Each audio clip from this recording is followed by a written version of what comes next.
What is going on, guys? Carter here with Edge Mindset. I have been called a lot of things in my life, some of which I don't want to repeat here, but one of those things is a hypocrite. And I have to say that I am 100% guilty of some Hippocratic behavior. I don't know if that's even a word. Is that a word?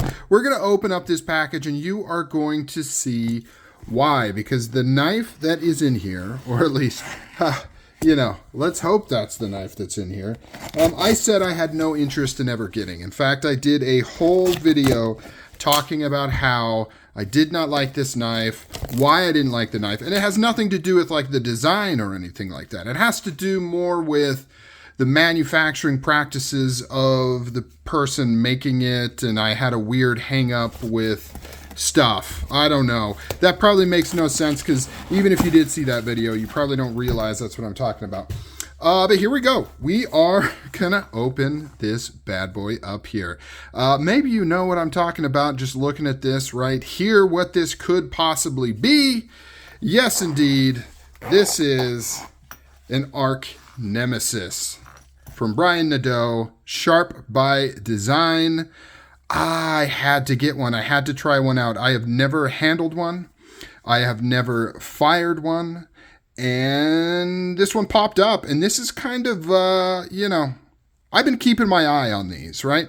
I'm a part of the Facebook group. And of course, I pop into like blade forums and stuff. And I'm always kind of looking for the one. I'm looking for the one that just kind of speaks to me and says, hey, this is the Arc Nemesis for you. And this is pretty much it. I don't really care for the aspirated handles. And yes, I am purposely not opening this knife yet. And I know it's pissing so many people off. They're seething. All right, we'll open it up.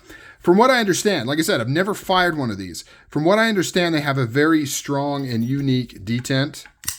Oh, that's pretty normal. Look at how cool this particular blade is. I don't even know exactly what's going on here, but it is some cool micro milling, lasering of different patterns.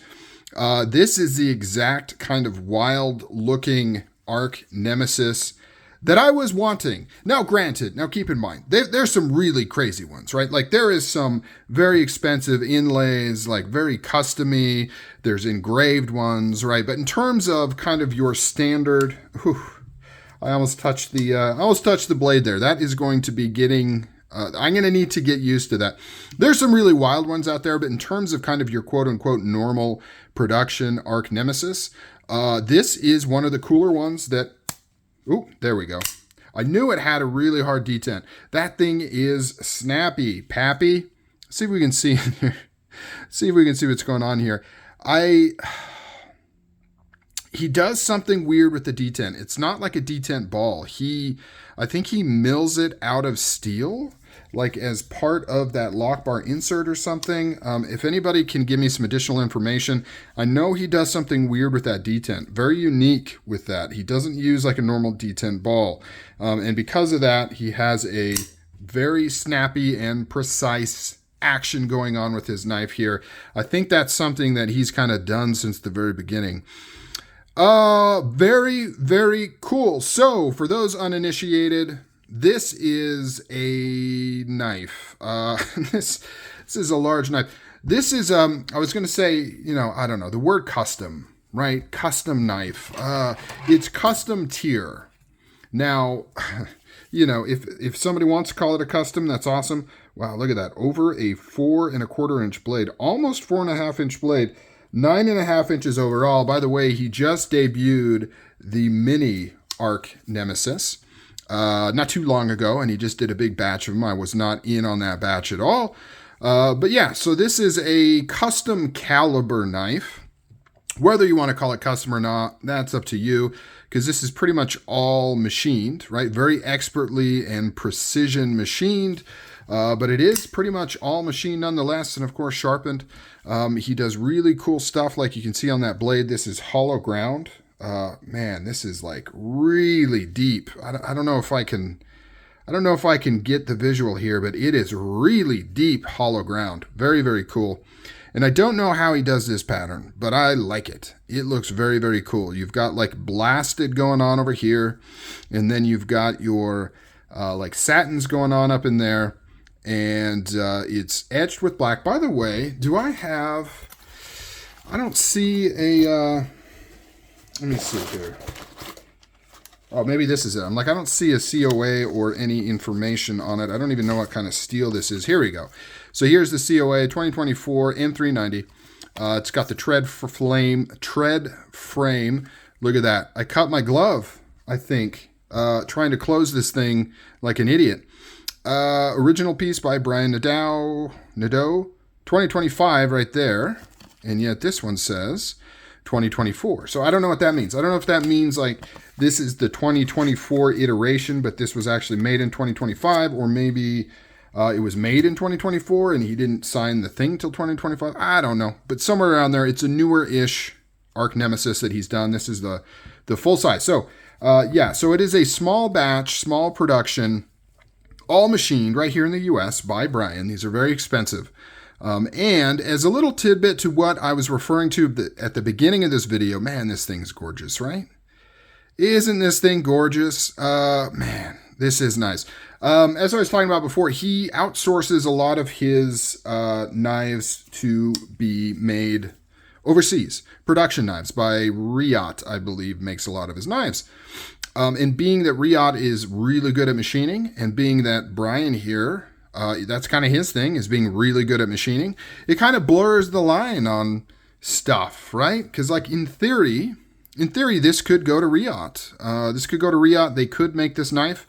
And, you know, I'm not a machinist, but I think they could pretty much do it about the same, maybe. I mean, I don't know. I think those capabilities are there. Now, the only exception might be this hollow grind on the blade. I don't know. I'm not quite sure. This one's really, really cool. This one is really cool. If you didn't notice, this is a double-edged blade. This is a true dagger double-edged blade. It is sharp on both sides, which is why the first time I went to close it, I kind of touched the blade like I would the spine of a regular knife, and it cut open my little glove here because you can't do that. You can't do that. You got to use the little quillion here to close that knife. How freaking cool is this design, though? Look at the chamfering going on everywhere. Oh, man. Lock bar insert. Like, this is a beauty. This is a pure work of art. And very, very, very cool. Very cool. Very cool. I like it. I like the monochromaticness of it. I like the simplicity of it with the just milled. It's just milling. Look at that micro milling with alternating patterns on there and alternating finishes. I have no idea how he keeps this work so clean without overstepping onto other things. Oh, man. And then this as well. I don't know. I said this before. I don't know how he's doing that. But I can see, actually, right there, you can see some end mill marks right there. So this is definitely fully machined. Even the blade, you can see kind of in those corners there, where everything is just machined, right? Which makes everything very precise and very clean. But like I mentioned in that other video, it also kind of opens it up to these machines, you know, like they could be anywhere. But I guess you could say that about anything, right? Same with, you know, handmade knives. You can hand make knives anywhere as well. So I've always just been torn on this one because whenever I looked at it, I just thought he could have as easily sent this over to Riot to have this made as well. Now, he claims he never will. He claims this is a U.S. small batch, you know, custom production, whatever you want to call it, run, and this will never be outsourced, and you'll never see like a cheap production version of it. But he could have. Right? And I'm sure Riot or other companies are very capable of doing things up to this level if they so choose. But man, when you talk about like stellar designs, like real ground-breaking type designs, it's crazy how we can even come up with things that are this fresh, right? And I know you're saying, oh, this isn't the first dagger. This isn't the first folding dagger. Definitely not. But the way he pulled this off, the lines on this thing, it's really, really nice. A lot of true dagger folding knives like this that open from the side they tend to kind of suffer a little bit from some design things with the handle being too fat and some other such things going on. This one, on the other hand, isn't like that at all. All right, comment down below. I'm just going to continue rambling as I stare at this beautiful knife. I could talk about this thing and just little things that I notice. I don't know. It's so cool. I love how he does these pivots that kind of, swell out like that. Not the only one to do that, but really, really cool. Very, very cool. And even just this lock bar cutout, just the design of that, how it curves up. I mean, it's not, he could have just went, wah, wah. Instead, it's so sexy. Sexy lines. If you're talking about a knife that's sexy, this is a knife that is sexy. All right, guys, you'll be seeing this one all over in shorts and things like that.